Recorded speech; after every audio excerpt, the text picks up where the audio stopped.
Sure. Well, look, thanks for coming out. This is our 85th of 99 counties. I'm the only presidential candidate doing all 99, the full Grassley. So I'm excited to do that, and I think it's important that we do that. So we are going to come in on day one and really upend Washington, because this country's on the skids.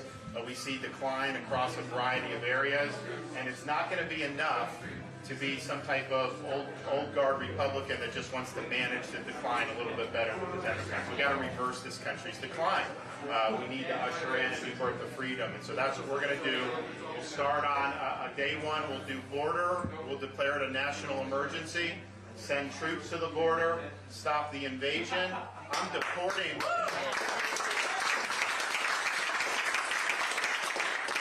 I'm deporting the people that Biden let in. You know, he's let in basically people that are terrorists. We know that. I mean, it's unbelievable.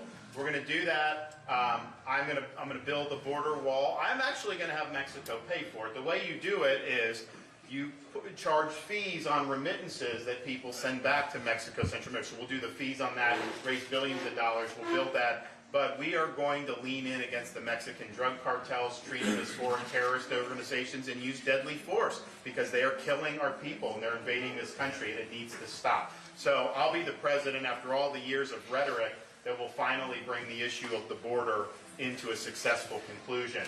Then economy. Day one, we're opening up all energy for production in the United States. We need to be energy independent. We need to lower your gas prices. We need to lower energy costs throughout the economy. That's good for reducing inflation. It's good for jobs. It's also good for our national security. When we're the dominant energy producer in the world, that's bad for China, Russia, and Iran. When we do a Green New Deal like Biden's trying to do and we kneecap production, that's good for Iran and China and Russia. Why would we want to do that? So we're not going to do that. So we will be energy independent and dominant. We'll get that done. We're also going to fight Congress on how much money it spends, because that's caused your prices to go up when they borrow, print, and spend all that money. Florida, we've run budget surpluses every year I've been governor. We've cut taxes every year, and yet I've paid down almost 25% of our state's total debt. So for the entire history of Florida until now, I knocked off 25% of it. So, you know, you got to be willing to use the veto pen. You got to be willing to fight back on this stuff. We're going to take the Bidenomics, the rules, the regulations, executive orders, rip it out and throw it in the trash can. No more Bidenomics. That's going to be done on day one. We see the problems, though, that Washington's done, and we need to fix the policies, but we also need to change some of the structure. We are going to work with the states to enact term limits for members of Congress and a balanced budget amendment to the U.S. Constitution. I think it's important. We're going to ensure that our military is strong again. We're going to get rid of the woke and all the politics out of the military, get it back to mission first, increase recruiting. We're going to need to bolster our defenses to be able to fend off the threat posed by the Chinese Communist Party. And after 8 years as president, we will have fended off that challenge. America will be the leading power in the world, because if China eclipses us, they will use that power to influence our society in ways that are not good. So we got to wake up. China is a threat, and we're going to deal with it in a way that deters conflict and make sure America's number one. We're also going to work hard to ensure that our school systems are educating kids but not indoctrinating kids. That means, obviously, K-12. It means the rights of parents to direct the education and upbringing of their kids.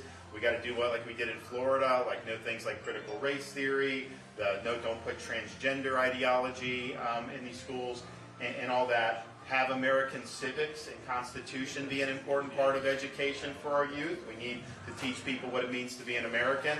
But then the colleges, you see what's happening with these colleges, and they're protesting in favor of Hamas on like Harvard and all these places. And I'm thinking to myself, you know, this is terrorism they're celebrating. This is wrong. If there's a foreign student on a visa who's making common cause with Hamas, I'm canceling the visa and sending them home. I'm not going to put up with it. But we're going to reform the accreditation and all the things that have gone into what's happened with these universities, because they've got big problems. And we got to have universities that are focused on the pursuit of truth, not on imposing an ideological agenda. So we're going to get after that. It's an important fight. We're also going to ensure that whether you live in a red state or a blue city, criminals are held responsible for their crimes again. We're not going to let some of these blue cities put people back on the street, rogue prosecutors, let the inmates run the asylum. That victimizes innocent people, and it's wrong, and we're not going to allow that. So every family should have the right to raise their kids and grandkids in peace and security, and we're going to restore the rule of law to every corner of this country. It's very important. And then finally, not last but not least, we are going to restore the Constitution to its rightful place as the center of our country. That means a limited government. That means taking this unaccountable bureaucracy and disciplining it. Don't allow weaponization of any federal agencies. Make sure that you're holding this beast accountable. And we're going to do that, and it's going to be a big change. But ultimately, we only have 3 branches of government. We don't have a 4th branch, an administrative state. We need to make sure that the government answers to we, the American people, again. And I'll be the one that will do that. And that'll be a big, big positive change for us. And there'll be a lot more that we'll do. But if we just do all that, then we will have done what President Reagan we will have made America what President Reagan called a shining city on a hill again. We will have left the country stronger and more prosperous. And we really have no other choice. I mean, I have 6, 5, and 3-year-olds at home. We're in jeopardy of leaving to our kids and grandkids in America that's less free and less prosperous than the one we inherited. And that would break faith with every generation that's come before us, because we've always been willing to sacrifice and work hard to give to our kids and grandkids a better future. So now is the time for us to step up. We have our way of life and freedom have been threatened, and we need a new approach, and we need a new sheriff in town. And so that's what I represent. I'm motivated because I've got a 6, a 5, and a 3-year-old at home. My wife and I are very concerned about the direction of the country. I will be a president that will fight for you. Fight against big government, fight against media, fight against the left, fight against big corporations if I have to. But we will not only fight, we will win. We will win elections again, which Republicans need to do, but we will win these fights and actually deliver results. And that's what we did in Florida. Everything I promised the voters I would do, I did. And I delivered on it. And that's the same view I'm going to have as president. And then finally, I'm going to lead this country on a great comeback, because we're on the skids now, but we can turn it around. I know things seem like they're really bad, but we can turn it around. I'm optimistic that with the right leadership, we'll get it done. Americans usually pull through when we need it, and now's the time we need it. So I'm asking for your support to be able to get all this done in the Iowa caucuses when we come up in mid-January. And if you're willing to do that, bring a couple other people with you. You guys can really, I think, help fix this country. Iowans have a unique opportunity to put us on a path to restore American greatness. So I'd be honored with your support. And I'm happy to take a question or two. Do we have time, maybe? We've got time for one question. Anybody? Yes. One question. No, I'll do it. What are your thoughts on the new House of Representatives Speaker? Look, I'm optimistic. I mean, I haven't talked to him, but these guys have a chance to lead on some issues. Biden's failed at the border. Biden's failing internationally. Biden's failing on the economy. Biden's failing on crime. I mean, come up and show the American people we've got a better pathway. So I'm hoping that they're able to do that, and I'm hoping that they get some traction with some of that. Because Lord knows, if the Democrats get total control after 2024, you Katie bar this door. It's going to be really, really rough for this country. Yes? You talked about the 4th branch of the government, which is big D.C. And as far as I can see, probably only a 4th of the government really is working. These people are working for us, we the people. I mean, I'm all for the government shutting down because they're spending money. But how do you, I know you mentioned about holding Congress accountable, but most of these agencies, I mean, if the FBI can go after Catholics, they got too much time. Well, I'm going to fire those people. Yes, Okay, I mean, yes. When you abuse your power, you must be fired. Going after Catholics, going after parents, working with big tech to censor dissent, that's an abuse of power. They don't have a right to do that, but a president's got to be engaged. You've got to hold people accountable. You'll have a new FBI director with me. We need a change at the FBI. I mean, we got to do that. We're going to do that. So, I'm gonna instruct all cabinet secretaries, reduce your footprint of bureaucrats in DC by at least 50%. We may move some agencies. I mean, maybe we'll move something to Iowa. You know, why should it all be in DC? It's created a toxic culture, and we need to decentralize. So, yeah, reduce government, but also decentralize government, and then limit the scope of bureaucratic power, because they're acting in ways that do not have the people's consent.